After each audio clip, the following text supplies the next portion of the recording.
What are 5 things you can do to save your life?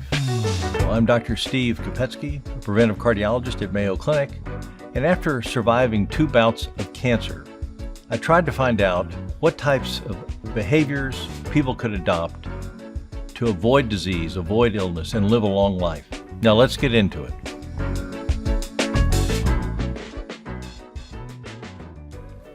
One, realize how important diet is, even if you control your cholesterol. The studies have shown even if your cholesterol or low-density lipoprotein is low, if you don't eat healthy, your numbers look great, but your heart attack rate, your death rate, your need for stents or bypass are not significantly reduced. 2, interval training. By that I mean exercise that is in intervals. So you go hard for 30 seconds or 60 seconds. It doesn't matter what you're doing. You could be walking, pick a tree and go fast towards it. You could be swimming, swim a fast lap and then a slow one. You could be playing tennis. Intervals is basically what tennis is. These intervals are great for you. Why? Because they send signals to your belly fat that says, belly fat, we may be run from a saber-toothed tiger. You have to start breaking down and send me energy. And the belly fat can do that. It actually breaks down and starts to send energy packets to your skeletal muscle. Why is that important? Because the more belly fat you have, the more inflammation or irritation of the tissues you have, the more heart attacks, the more strokes, the more diabetes, the more Alzheimer's, the more cancer. You want to reduce your belly fat. 3, know what your lipoprotein A is. You probably never heard of lipoprotein A. It's one of the cholesterol molecules, and it's elevated in about 25% of us in this country. If it's high, it does what I call the triple whammy on your arteries. Number 1 is it delivers cholesterol to the arteries, so it forms plaque. Number 2, it's very irritating, and it causes that plaque then to tear and expose the blood what's beneath it, and the blood thinks the whole artery's been torn through, so it clots. And clots are what cause heart attacks in the arteries. Closes off the artery like a cork in a bottle. And the third thing that lipoprotein A has, its quality, unfortunately, is it's a pro-clotting molecule on it. So it makes the clot form. So first it causes the plaque, it tears the plaque, then it clots the plaque. That's the 3 things you don't want to do. So it's helpful to know what your lipoprotein A is. You can be done with a blood test. How do you do that? Ask your doctor, your caregiver. Why is it important? Well, because we know if you have that, your risk is higher for heart disease.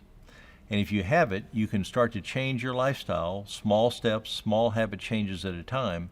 And also, the data is showing that there are some good drugs coming down the pipeline. They're being studied now, maybe out by 2026, 2028, maybe later.